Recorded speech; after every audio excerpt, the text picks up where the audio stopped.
The Florida Panthers are looking to close out their second round series against the Toronto Maple Leafs. Can Paul Maurice's lines keep matching up the way that they have been against Toronto in the last 3 games? And who's going to step up for the Panthers tonight?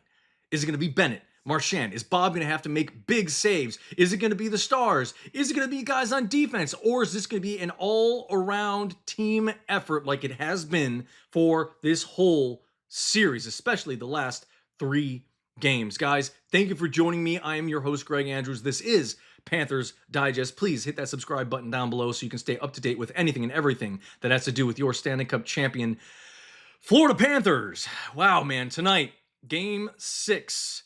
Big one at Amerant Bank Arena to close out the series and move on to take on the Carolina Hurricanes in the next round, which will be another rough and tough series for whoever will come out of this series if we are extended to a Game 7.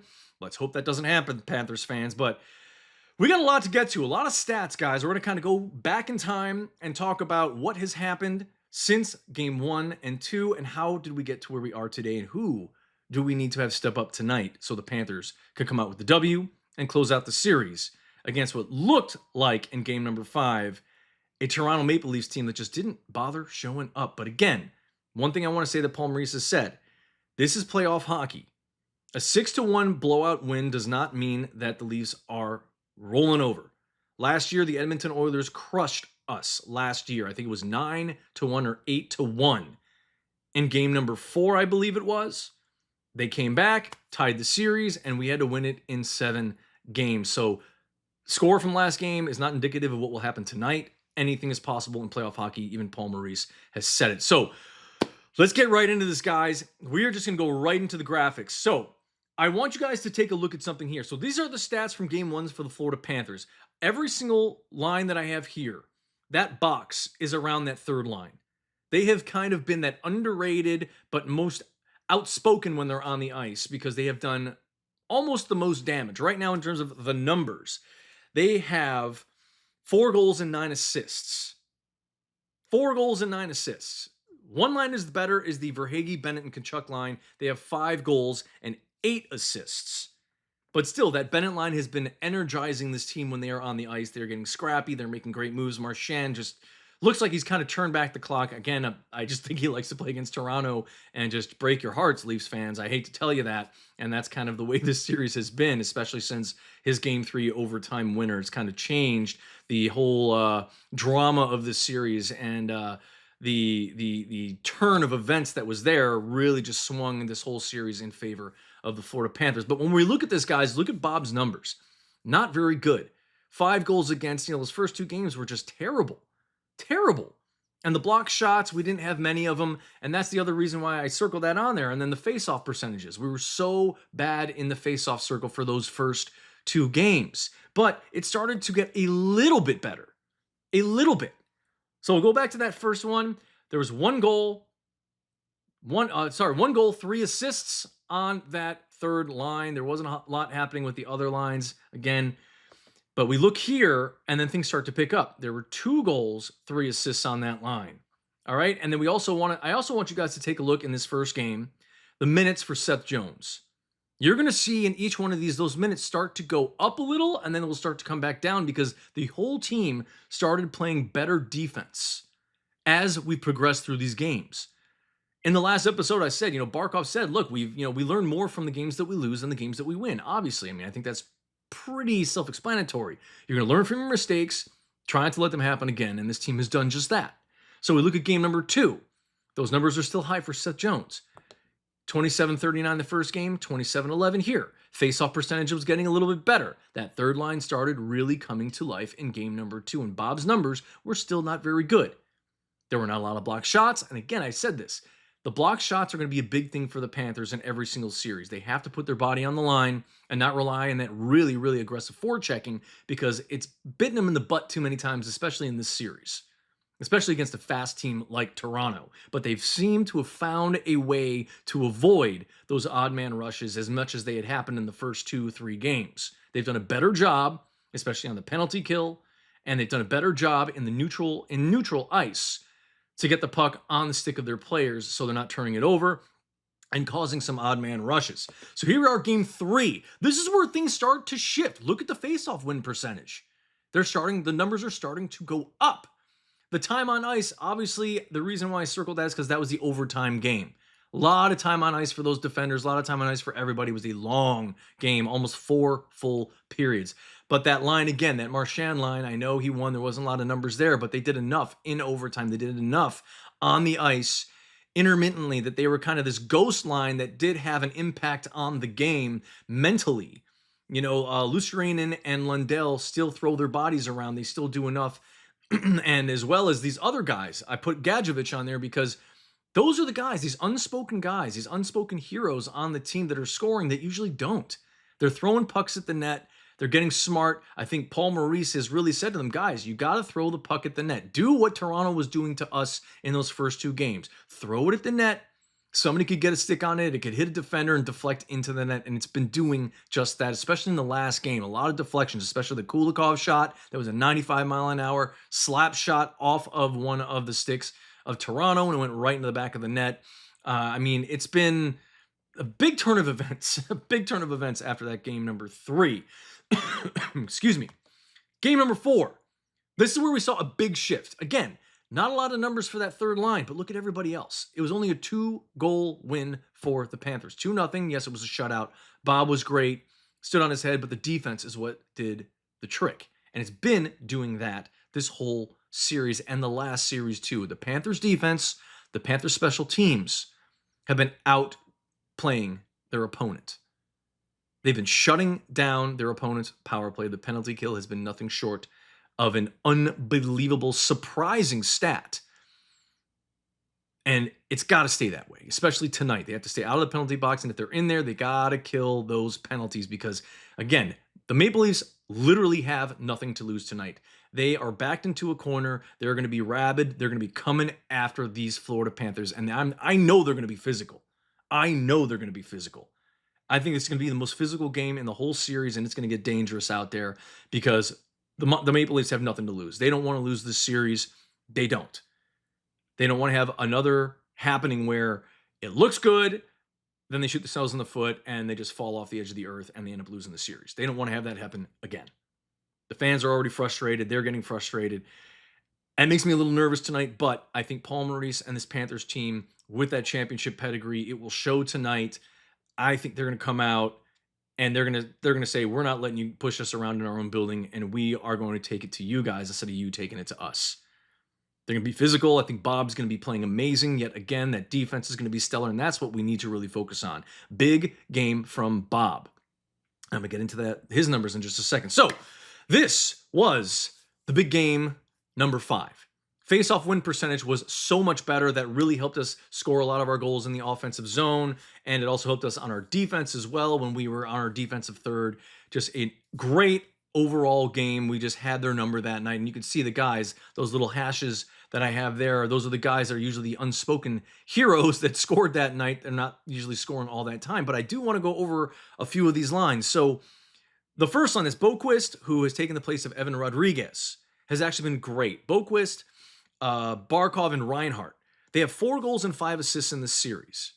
The second line, which is Verhaeghe, Bennett, and Tkachuk, they have 5 goals, 8 assists. Lucianen, Lundell, and Marchand have 4 goals, 9 assists. And Gadjevich, Nosek, and Greer. We have Samoskevich and Sturm are out. They've been out since the second game. And it was Gadjevich and Nosek that have come in, and Greer has still been there. They have 2 goals and 2 assists. But defensively, there are 5 goals and 11 assists in this series for this Panthers team. So that defense, they've been throwing it in the puck at the net, and they've been going in. They got to keep doing it. And look at the numbers here. Again, look at the time on ice.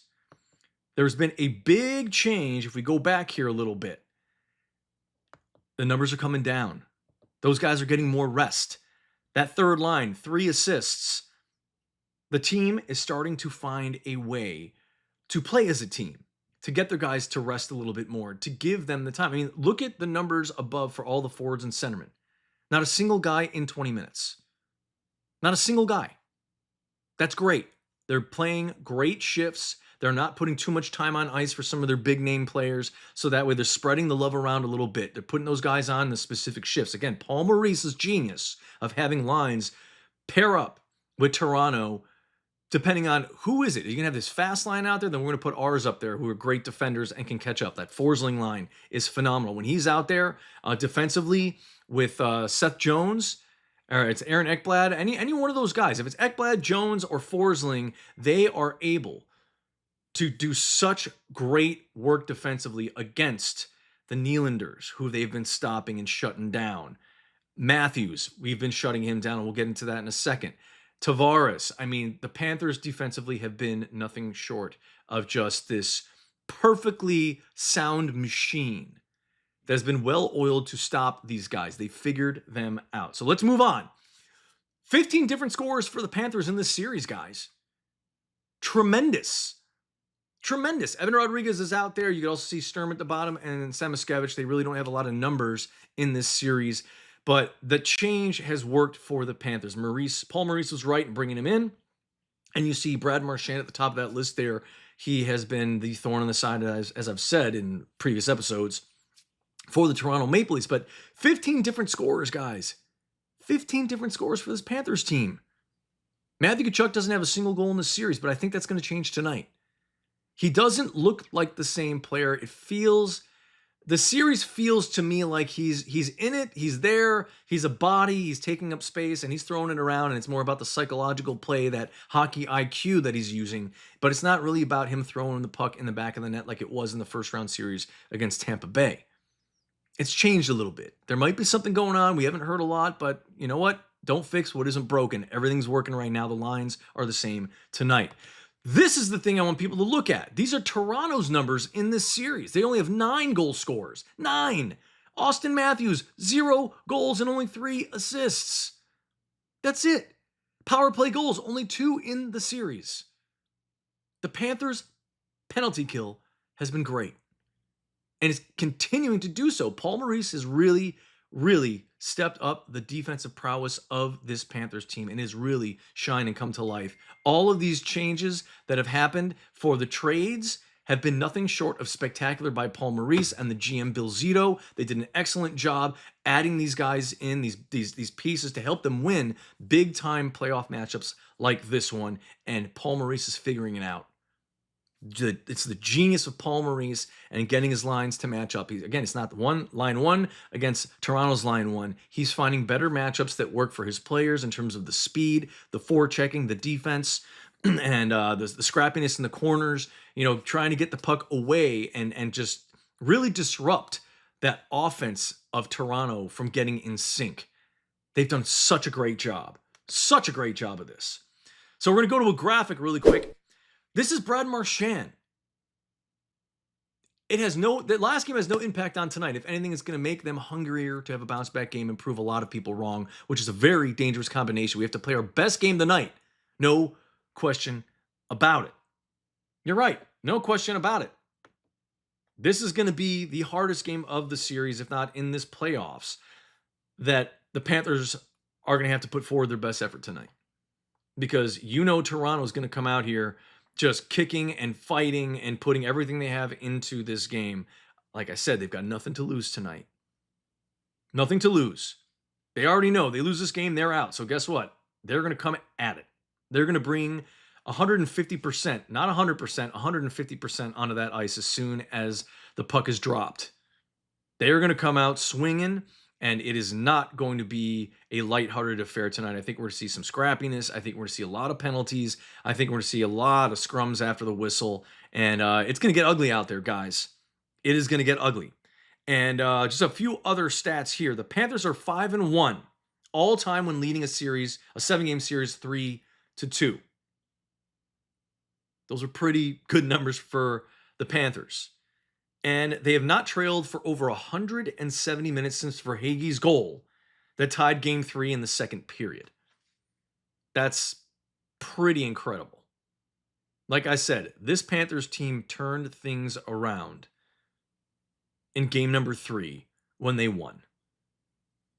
Whatever happened with that Marchand goal, whatever the mentality was, whatever Paul Maurice ended up figuring out, it has been working in the favor of the Panthers.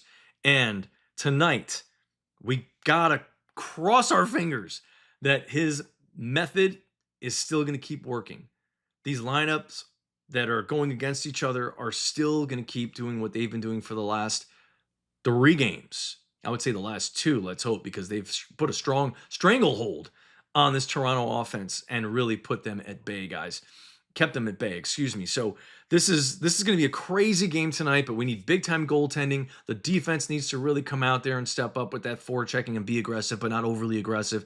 We want to limit those odd man rushes, and we have to make sure that we're throwing the puck at the net every chance we get, because they will get by Wall. They will. It's going to be scrappy tonight, guys. Get your popcorn ready. Get your beers. Get whatever it is. Buckle in, because it is going to be one hell of a ride tonight. I cannot wait for this one. So, guys, let's go Panthers. Wear your red tonight. Cheer as loud as you can. Let's close out this series, boys. And on to the next one against the Carolina Hurricanes. But let's see what happens tonight first, guys. Big time game 6. Let's end it tonight, guys. Go Cats.